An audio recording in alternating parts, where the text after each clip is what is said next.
You'll recall yesterday we brought you the breaking news that Australia had quietly dropped its recognition of West Jerusalem as the capital of Israel.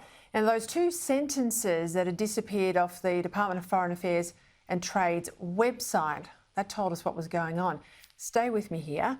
That change on the website was unearthed by The Guardian. And when questioned about it, Penny Wong said those reports weren't true. She said there's been no change to the previous policy.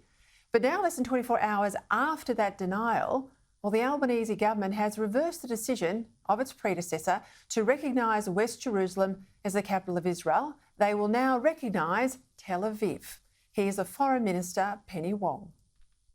Today, the government has reaffirmed Australia's previous and long-standing position that Jerusalem is a final status issue. This reverses the Morrison government's recognition of West Jerusalem as the capital of Israel.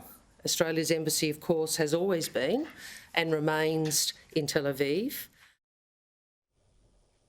Now to my panel, welcome Dr Jennifer Oriel, columnist for The Australian, and Michael Danby, former Labor member for Melbourne Ports. Well, Michael, I think these sort of word game denials that we saw in the last 24 hours from Penny Wong diminishes all politicians. And clearly the government always had a plan to dump Jerusalem. Now they've done that. What's this mean for our relationship with Israel? Well, first of all, it's a correction to a DFAT website. Then it's a cabinet decision.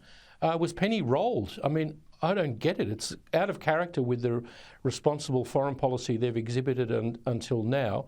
And this, together with the UNRWA decision to double to $20 million the money we give to the Palestinian agency that has employed terrorists and publishes bigotry to its Gaza students.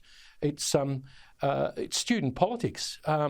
This is childish. The Abraham Accords, the zeitgeist in the areas for peace. There's an Israeli election in 2 weeks, Penny. What are you doing? Are you trying to get Benjamin Netanyahu elected? I can tell you the Israeli press, probably because they love Australia so much, is full of stories about this.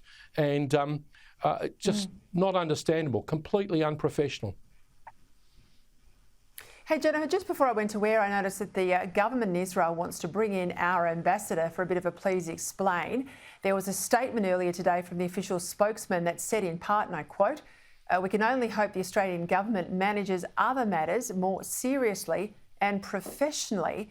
This is a terrible look, and Israel needs good, strong and stable friends more than ever. Yes, I mean, it's the wrong decision by Labor, and I think Penny Wong has cheapened the seriousness of this move by pretending it's about reversing a politicking that the former government undertook.